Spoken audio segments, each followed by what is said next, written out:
El tema que un servidor ha preparado para esta noche se titula Luchar contra Dios. Luchar contra Dios. Y así es, amables amigos, amables hermanos. Hay muchos entes que luchan contra Dios. Lucha contra Dios el mundo, lucha contra Dios la carne, lucha contra Dios el diablo.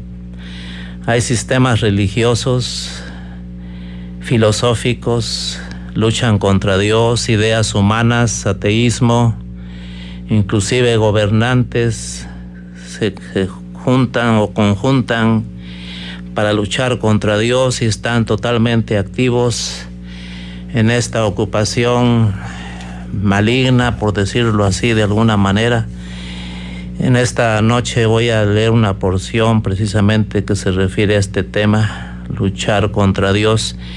Está en Hechos 5 del 38 al 42, Hechos 5 del 38 al 42, dice así. Si tiene Biblia en su casa, ábrala y acompáñeme en esta lectura y en los textos que en el desarrollo de este tema le voy a ir leyendo.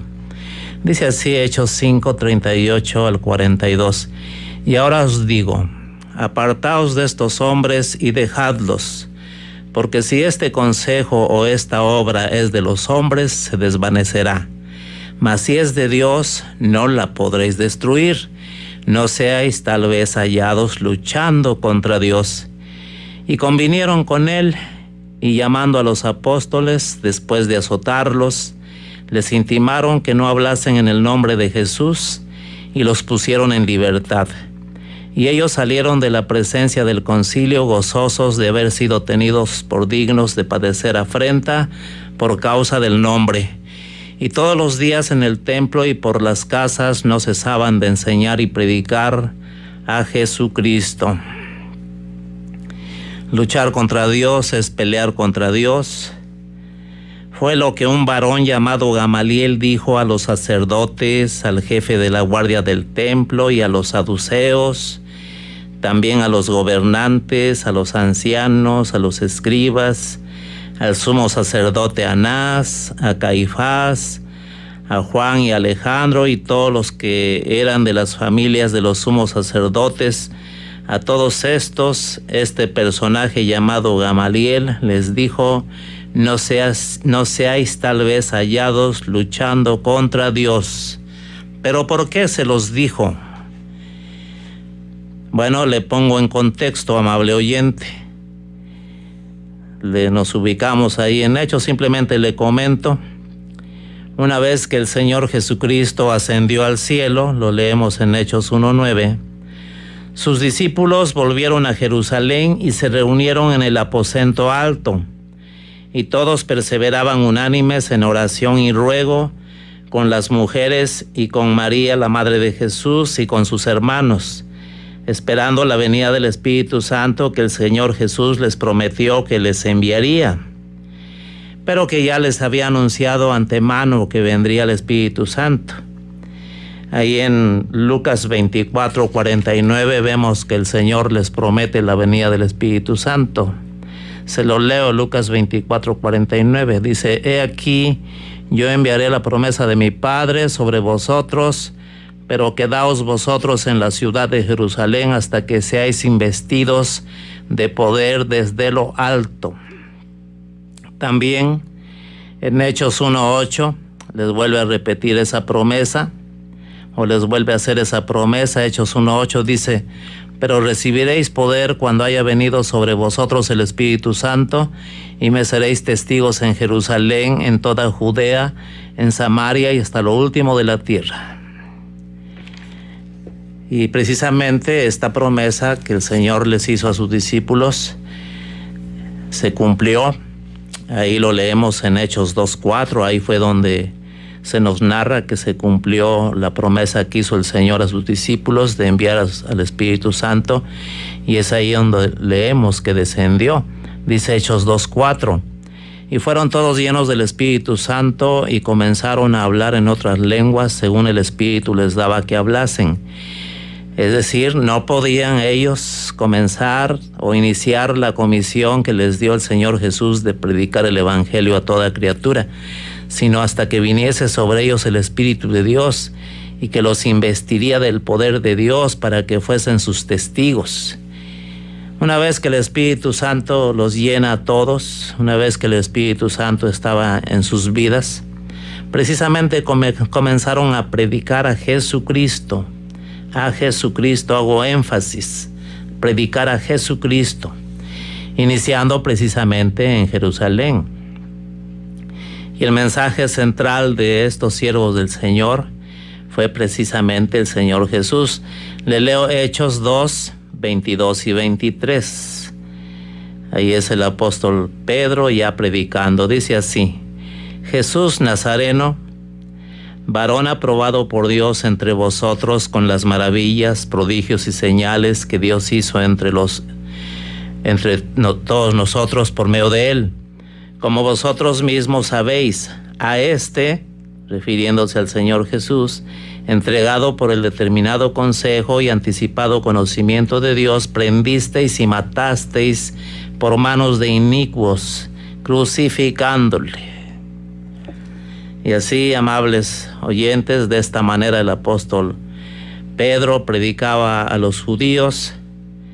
Y es que una de las características del Evangelio, amables oyentes, es señalar el pecado en la vida de las personas y también señalarles o advertirles que sus pecados son causa de condenación eterna, para que entiendan, para que se den cuenta de su necesidad de salvación, para que se den cuenta de la necesidad que tienen del perdón de parte de Dios. El apóstol Pedro no predicó un evangelio suave, no predicó un evangelio acomodándolo a la voluntad de los hombres, al agrado de los hombres. No, les hace señalamientos directos. Mataron ustedes a Jesucristo. En Hechos 2:36 también leemos: sepa pues ciertísimamente toda la casa de Israel que a este Jesús, a quien vosotros crucificasteis, Dios le ha hecho Señor y Cristo. Y así es, amables oyentes, por esta forma de predicar del apóstol Pedro. El apóstol Pablo también habló de esa manera. Mucha gente de todos los tiempos acusa a los discípulos, bueno, al menos al apóstol Pedro, al apóstol Pablo, los acusan de antisemitismo, es decir, de que odian o aborrecen a los judíos. Pero pues recordemos que tanto el apóstol Pedro como el apóstol Pablo siempre hablaron bajo el poder del Espíritu Santo. No eran palabras de ellos, eran palabra de Dios, que el Espíritu Santo les transmitía o les decía que hablaran. Y era necesario que fuese así, porque todos los actos pecaminosos del hombre, todos los pecados del hombre, por lo regular, nosotros como seres humanos no queremos reconocer directamente que nos señalen pecados, ¿no? Ellos, al menos los judíos, no aceptaban estas acusaciones que el apóstol Pedro les decía de que mataron al Señor Jesucristo. En nuestros tiempos o en todos los tiempos, ese espíritu de rechazo hemos tenido todos los hombres. Al menos yo en lo personal recuerdo que cuando era incrédulo no me gustaba que me señalaran pecados. Y así es todo aquel que todavía no ablanda su corazón al Evangelio de Cristo. Las personas pueden estar sumidas en el alcoholismo, pueden estar sumidas en las drogas, pueden cometer robos, homicidios, pueden practicar todo tipo de pecados, pero no los reconocen como tales. Mucha gente le parece normal cometerlos, le parece normal pecar. Por eso la predicación del Evangelio debe ser así, para que el Espíritu Santo haga comprender a los pecadores su situación espiritual ante Dios. como lo vemos enseguida. Después de que el apóstol Pedro les predica de esta manera, leemos en Hechos 2:37.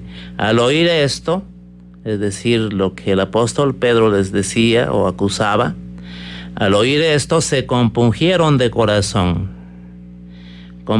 Compungir significa que sintieron pena por haber hecho algo mal, que se sintieron tristes, o sea que el Espíritu Santo tocó sus corazones porque reconocieron su pecado.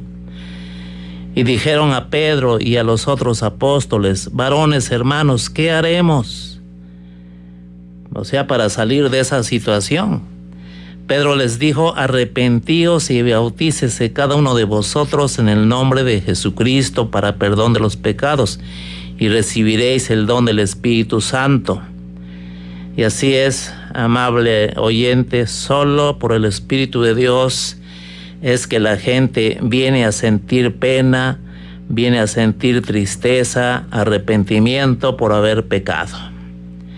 Y ese es realmente el propósito del Evangelio, al señalar el pecado, que la gente los reconozca y le cause pena y opte por la salvación y el perdón que viene de parte de nuestro Señor Jesucristo por medio de Él. También este proceso de convencimiento de sus propios pecados y de la confesión de ellos y de recibir al Señor Jesucristo en sus corazones es lo que también le llamamos la conversión a Cristo. Hasta aquí, amable oyente, yo le hago una pregunta. ¿Encuentra usted en lo que le he presentado algo que sea digno de recriminar? En los apóstoles y en el Evangelio hay algo malo, hay algo que hay que rechazar ahí, algo que está mal, algo que está equivocado. Al menos yo no lo veo así. Bueno, seguimos adelante. En Hechos capítulo 3, simplemente también le comento, ahí leemos que el apóstol Pedro y el apóstol Juan, en el nombre de Jesús, hicieron caminar a un cojo de nacimiento. Lo leemos ahí en el 3:6. La gente miraba a los apóstoles como si por el poder de ellos o por su vida piadosa habían hecho andar al cojo de nacimiento. Lo vemos ahí en el 3:12. El apóstol Pedro se dirige a las gentes y les dice: quien en verdad fue el que sanó al paralítico y lo hizo andar fue el Señor Jesucristo. Miren, Hechos 3, del 13 al 19, dice así: el Dios de Abraham, de Isaac y de Jacob, el Dios de nuestros padres, ha glorificado a su Hijo Jesús, a quien vosotros entregasteis y negasteis delante de Pilato, cuando éste había resuelto ponerle en libertad. Mas vosotros negasteis al santo y al justo, y pedisteis que se os diese un homicida, y matasteis al autor de la vida, a quien Dios ha resucitado de los muertos, de lo cual nosotros somos testigos. Y por la fe en su nombre, a este que vosotros veis y conocéis, refiriéndose al que había sido cojo, le ha confirmado su nombre, y la fe que es por él ha dado a esta completa sanidad en presencia de todos vosotros. Como diciéndole: miren lo que el nombre del Señor es capaz de hacer. Lo que el nombre o lo que el poderoso nombre de Jesús es capaz de hacer. Aquí están en presencia de ustedes, ante sus ojos. Y efectivamente, de alguna manera también la palabra del Señor nos dice que fueron convencidos. Porque dice: mas ahora, hermanos, sé que por ignorancia lo habéis hecho, como también vuestros gobernantes. Pero Dios ha cumplido así lo que había antes anunciado por boca de todos sus profetas, que su Cristo había de padecer.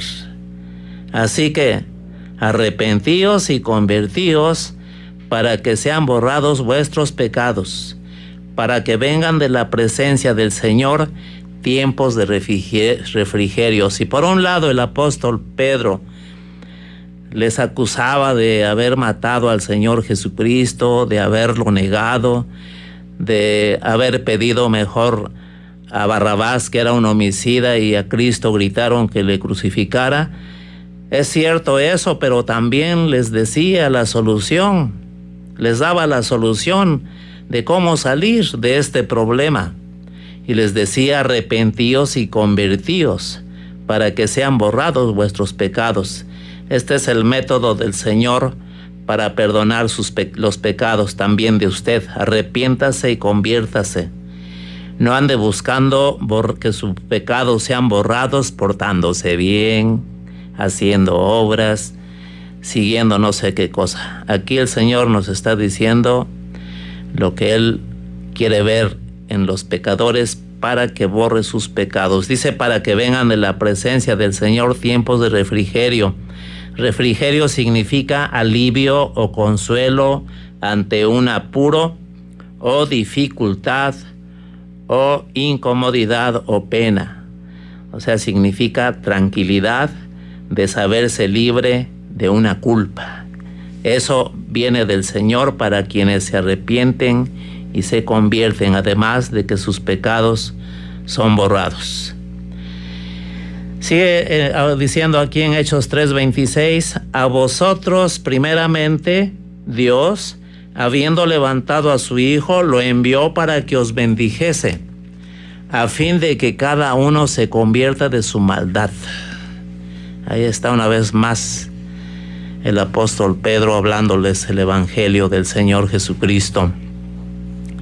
Es cierto, amable oyente, no causa placer que se nos señalen nuestros errores, nuestras faltas, nuestros pecados, como el apóstol Pedro lo hizo con los judíos.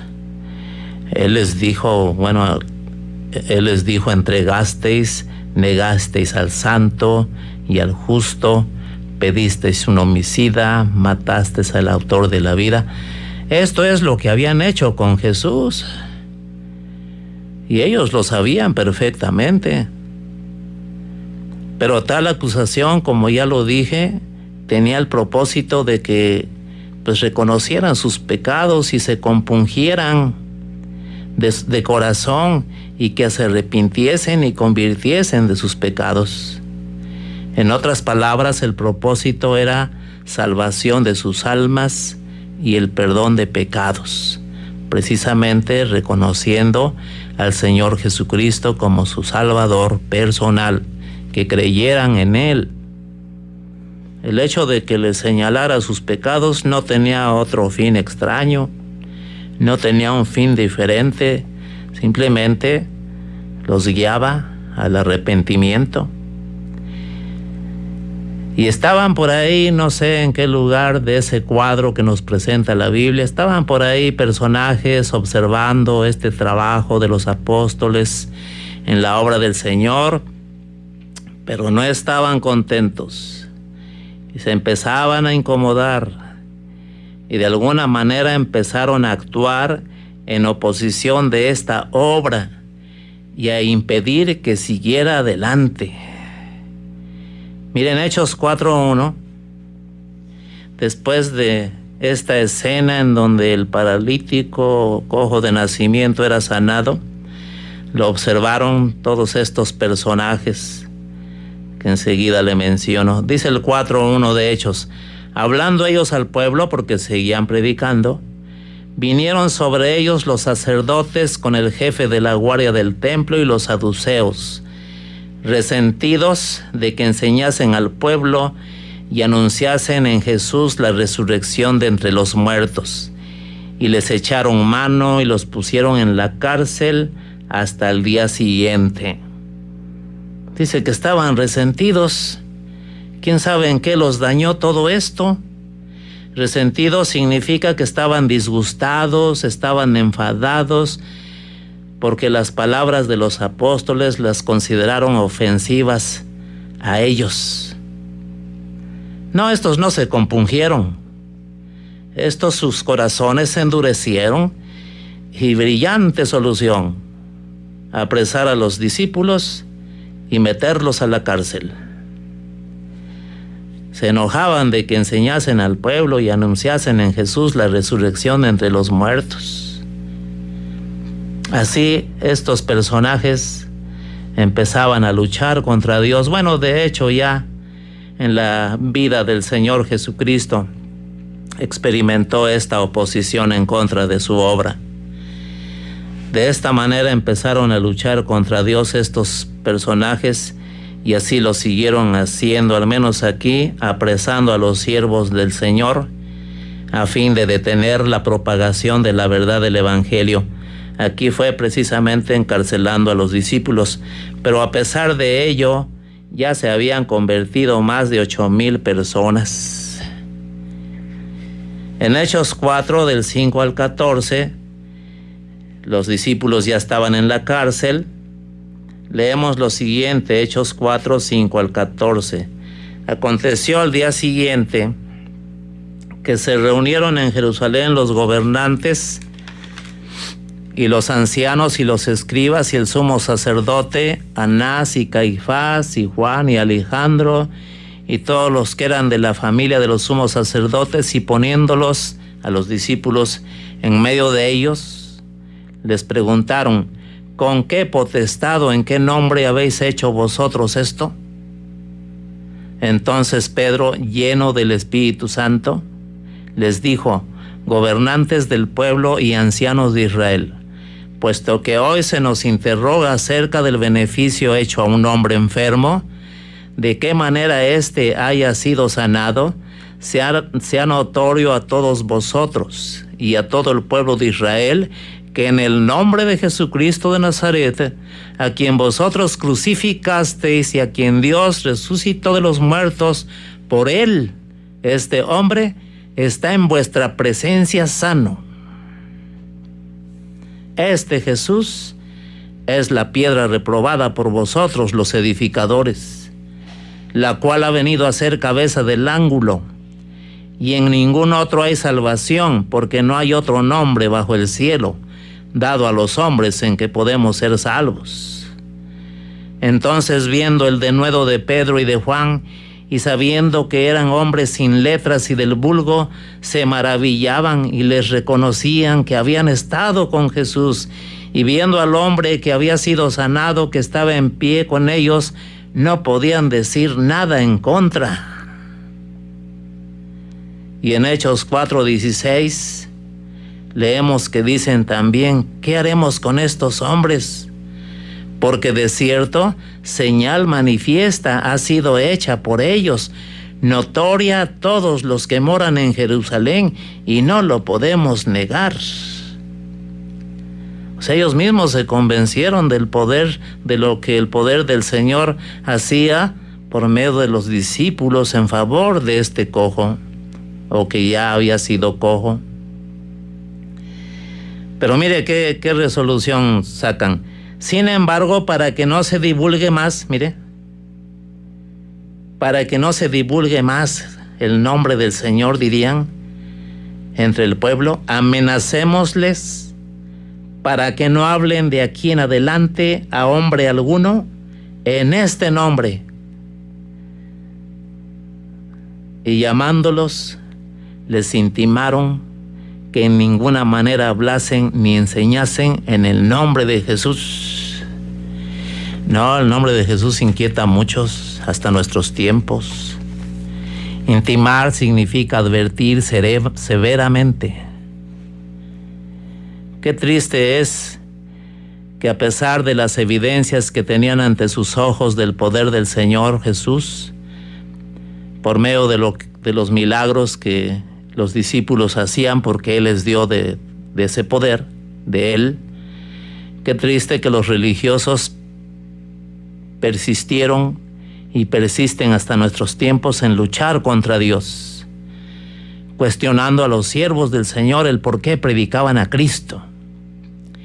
Tenían ante ellos a un hombre completamente sano, que había sido cojo y de nacimiento, pero que fue sanado en el nombre de Jesucristo, Y a pesar de que les reconocían que habían estado con Jesús, y aún más porque sabían que eran personajes que no pasaron por la escuela, eso significa hombres sin letras, del vulgo, y cómo hablaban mejor que ellos, que eran religiosos, pues sí, estaban maravillados, pero tenían el corazón bien duro.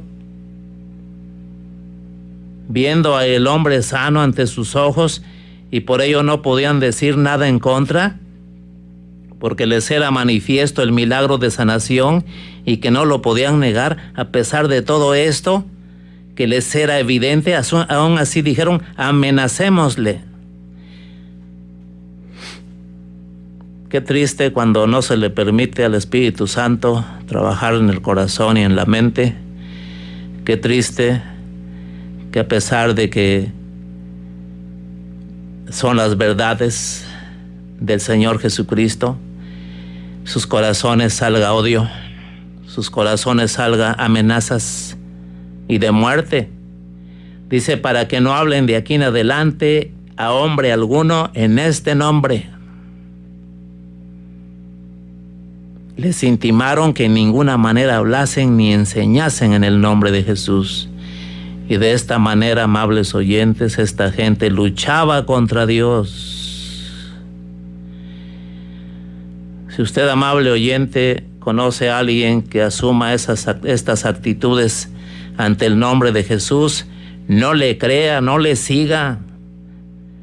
Está luchando contra Dios, como si a Dios se le vence, como si a Dios se le fuese a vencer. Es muy triste que las gentes luchen contra Dios y así enseñen también a los demás a oponerse a Dios y a luchar contra Dios. Luchar contra Dios es estar en favor de todo aquello que se opone a Dios. Quien lucha contra Dios es un emisario de Satanás. Es servir al pecado. Es estar en favor de todo lo que Dios aborrece. Tienen la verdad ante sus narices y la escupen. Saben de lo que en el nombre de Jesús se puede hacer y prohíben que se predique. Luchan contra Dios porque no les agrada la forma de salvar de Dios, sino que imponen su justicia propia, que es predicar una salvación por métodos religiosos, por medio de obras, y no de una manera exclusiva en el Señor Jesús. Nuestro sentido común, amables oyentes, nos dice que nosotros sí debemos de luchar, pero contra todo aquello que daña la vida. Sí. Tenemos que luchar contra todo aquello que daña a la familia, que daña el alma, que daña a los demás. Eso sí, todos unámonos para luchar contra el mal, pero no contra lo que viene en favor de todos los seres humanos. No luchar en contra de aquello que es bondad infinita. Dios viene a nosotros con amor y con su misericordia, con su gracia, con su bondad. Y luchar contra todas estas maravillosas bendiciones y virtudes de Dios es suicidio espiritual. Qué terrible es el pecado que cega el entendimiento de los hombres, de tal manera que se ponen en favor de la injusticia y en contra de Dios. El Señor Jesucristo vino a luchar en contra de lo que nos condena. Vino a luchar en contra del infierno, en contra de los vicios que han cegado la vida de mucha gente, en contra de lo que provoca los divorcios, en contra de lo que destruye las familias, en contra de la corrupción. Pero los defensores de toda injusticia, pero los defensores de todo pecado ponen precisamente todo esto en contra de Él, luchan contra Él. a todo lo que estas personas decían, ante todo esto que decían estos personajes, el apóstol Pedro les dijo, ahí en Hechos 4, 19 y 20, mas Pedro y Juan respondieron diciéndoles, juzgad si es justo delante de Dios obedecer a vosotros antes que a Dios, porque no podemos dejar de decir lo que hemos visto y oído. En Hechos 4:21 dice, ellos entonces les amenazaron y les soltaron, no hallando ningún modo de castigarles por causa del pueblo, porque todos glorificaban a Dios por lo que se había hecho. Ahora resulta que el pueblo estaba más consciente de lo que los siervos del Señor habían hecho con esa persona que era coja de nacimiento, y hasta glorificaban a Dios por ese hecho maravilloso, y los religiosos, que los que decían ser servidores de Dios, quienes debían de recibir de primera mano todos estos milagros, aceptarlos y decir, darle gloria a Dios, porque ellos eran los guías del pueblo, hacían todo lo contrario.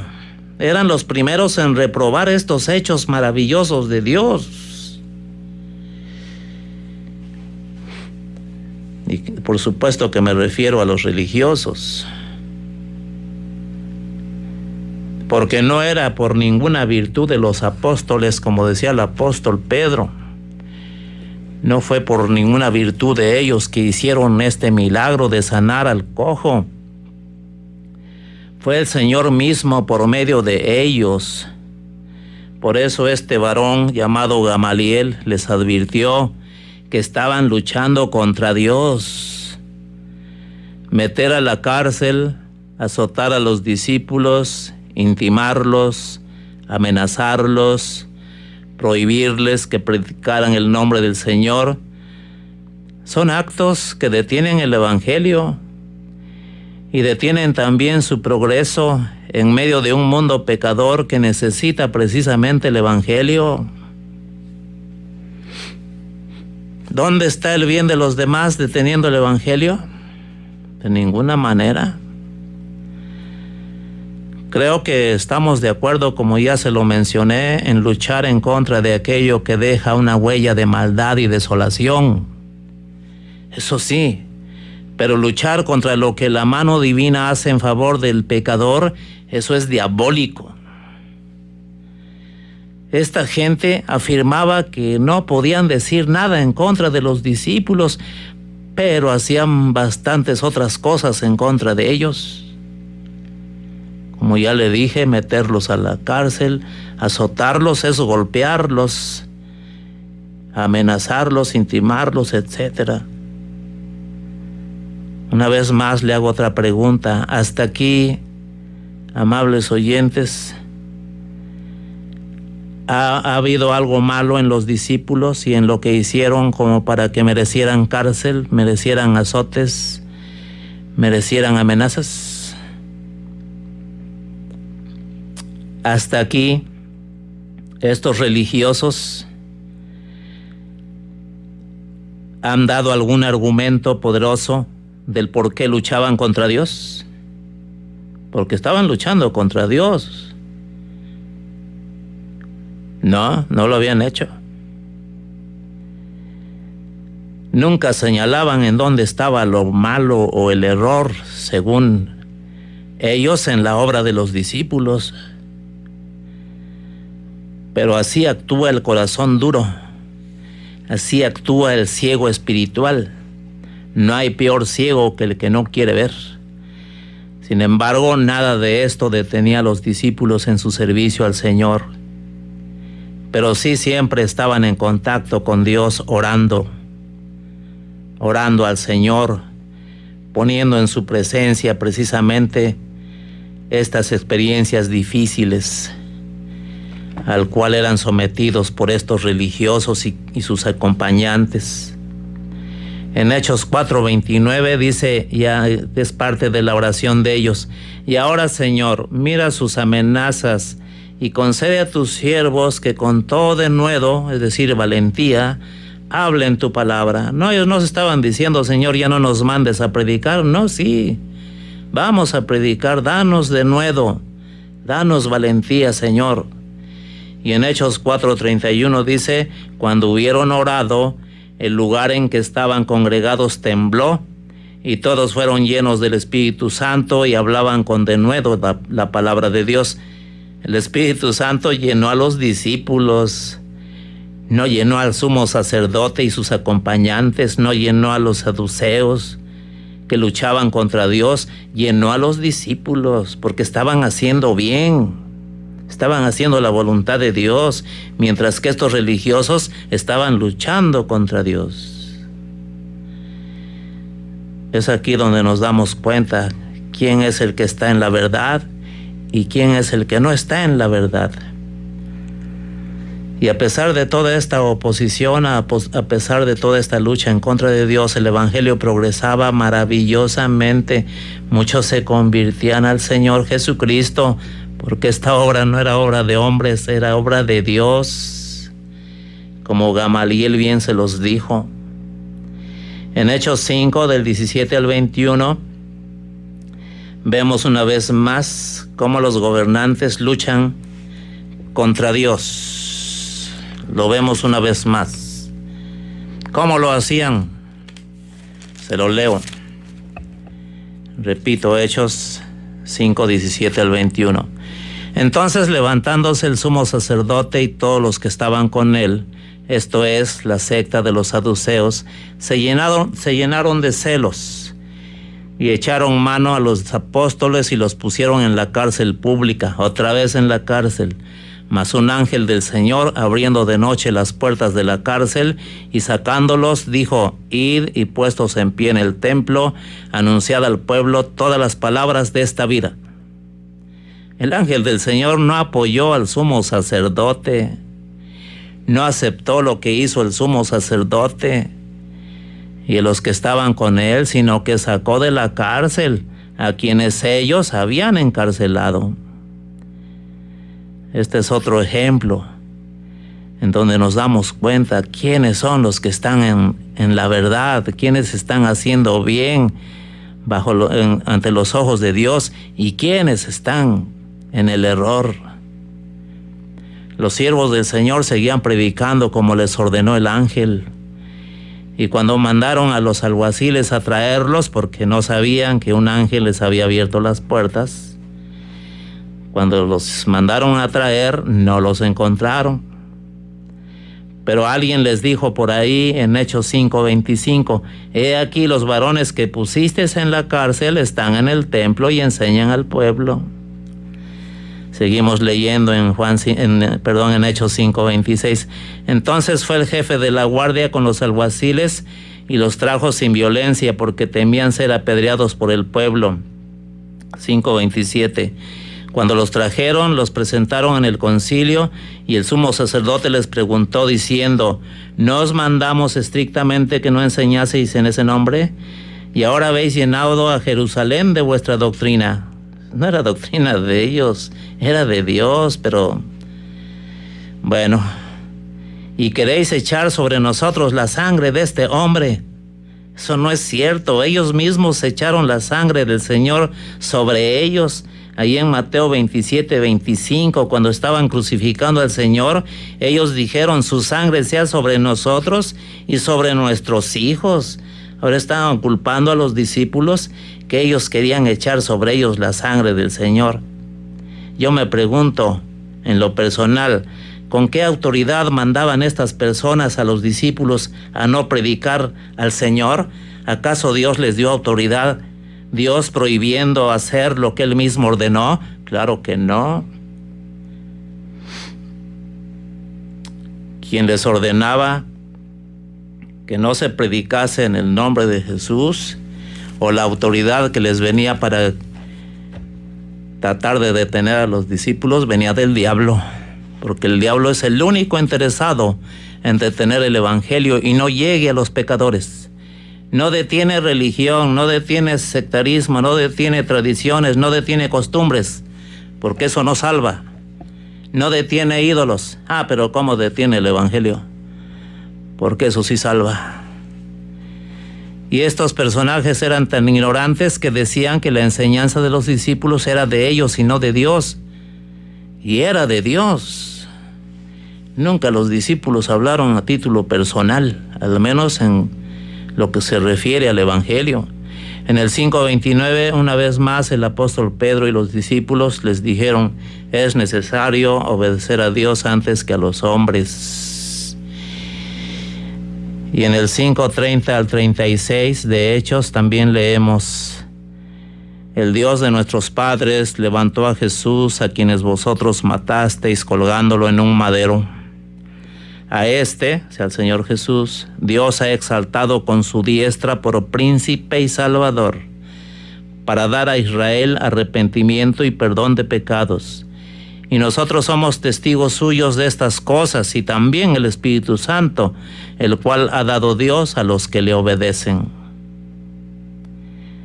Ellos oyendo esto, se enfurecían y querían matarlos. No vea el corazón duro. Y como ya se lo he dicho, todos estos actos eran en contra de la obra del Señor, pero también eran en contra de sus propias almas. Pues en este proceso de luchar contra Dios, se estaban condenando a sí mismos. En este mismo espíritu maligno han tenido todos aquellos que han asesinado a los hijos de Dios. Lo leemos en Esteban, ahí en el capítulo 7 de Hechos. A Jacobo, que fue atravesado con espada, a Juan el Bautista, que fue decapitado, y al mismo Señor Jesucristo, que fue crucificado, a John Hus, a Wycliffe. Muchos hermanos que fueron quemados en la hoguera por quienes luchan contra Dios, ya lo tendrán un día delante de Él. En Juan 16:2 dice: y aún viene la hora cuando cualquiera que os mate pensará que rinde servicio a Dios. Y esto era lo que pensaban estos personajes. En el 5:34 leemos: entonces, levantándose en el concilio un fariseo llamado Gamaliel, doctor de la ley, venerado por todo el pueblo, mandó que sacasen fuera por un momento a los apóstoles. Dice, y en el 35, y luego dijo: varones israelitas, mirad por vosotros lo que vais a hacer respecto a estos hombres. En el versículo 36 y 37 les habla de un tal Teudas y también de un Judas Galileo. Fueron personajes que se levantaron en rebeldía y muchas personas les siguieron, pero estas personas fueron muertas y nunca progresaron en sus movimientos, porque lo que intentaron fue solo obra de hombre. Eso les dijo Gamaliel. Pero en el versículo 38 y 39 les dice: y ahora os digo, apartaos de estos hombres y dejadlos, porque si este consejo se refiere al Evangelio, o esta obra es de los hombres, se va a desvanecer, como lo que les acabo de decir, diría. Mas si es de Dios, no la podréis destruir. No seáis tal vez hallados luchando contra Dios. Aún así, en el versículo 40 dice: y convinieron con él, y llamando a los apóstoles, después de azotarlos, les intimaron que no hablasen en el nombre de Jesús, y los pusieron en libertad. En su caminar por este mundo, muchos lucharon contra Dios cuando se oponían al Señor Jesús y en toda la benevolencia que hacía a la gente. ¿Vencieron estas personas? Nunca. El mismo apóstol Pablo, en su época de incredulidad, luchó contra Dios, tanto que el Señor le dijo ahí en Hechos 9:5: yo soy Jesús a quien tú persigues. Dura cosa te es dar coces contra el aguijón. Y esto era lo que hacían el sumo sacerdote y sus seguidores: daban coces contra el aguijón, que quiere decir que es una persona que pelea contra la razón, o pelea contra un poder mayor, en este caso el poder de Dios. Una persona que da cosas contra el aguijón, esa es la persona que trata de resistir a una fuerza a la que no se puede vencer. En este caso es el de Dios. Es la persona que se empeña a hacer frente a una fuerza mayor.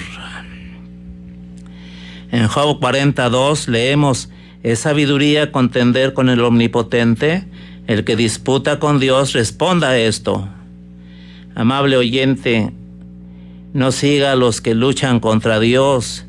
Toda esta gente estaba contra Cristo, contra su evangelio, contra sus siervos, contra Dios, contra todo aquello que viniese de Dios. ¿Vencieron? No. Si es que no se arrepintieron, estas personas están en condenación eterna. Mire, el sábado 20 de diciembre pasado, el máximo líder religioso, cuya sede está en el Vaticano, condenó evangelizar a los incrédulos, cuando el Señor dice lo contrario. Lo último que hay que hacer es convertir a un incrédulo, decía este señor. Por ahí está en YouTube, investíguelo. Luchar contra Dios sigue vigente en el mundo, como le acabo de mencionar. Luchar contra Dios es no creer todo aquello que viene de Él y que nos dice a través de su evangelio. Es no creer en el Señor Jesucristo. Luchar contra Dios es ponernos del lado de lo falso. Es defender un sistema de mentira. Es poner la mentira en lugar de la verdad. Amables oyentes, al rechazar a Cristo y su evangelio, usted lucha contra Dios y en contra de su propia alma. Si usted lucha contra Dios, ¿de dónde cree que vendrá su salvación? Si es que la quiere. ¿De dónde le vendrá su perdón? Si es que la quiere. ¿De dónde le vendrá la libertad de la condenación del infierno? Puesto que todas estas bendiciones vienen de aquel en contra de quien usted está luchando, al aceptar en su vida la mentira y rechazar la verdad del Señor. Todo verdadero siervo lo va a llevar a la verdad de Dios, pero todo aquel que lucha contra Dios lo va a llevar a religión, lo va a llevar a sectas, lo va a llevar a que se fije usted en sus obras, para que usted no se salve. Yo le invito en esta noche que obedezca a Dios antes que a los hombres, y mucho menos si luchan contra Dios. Dios no está en comunión con sus enemigos. No va a entrar en el cielo absolutamente nadie que lucha contra Él y contra sus postulados. Los que luchan contra Dios ponen sobre el evangelio las enseñanzas humanas. Discierna todo lo que le llega, todo lo que ahorita tiene como fe, disciérnalo, amable oyente. Hoy todavía los sistemas del mundo están en contra de Dios, pero Dios es el que va a salir adelante con el proyecto de salvación que nos vino a llegar por medio del Señor Jesucristo. Por hoy eso es todo. Muchísimas gracias. Que Dios le bendiga.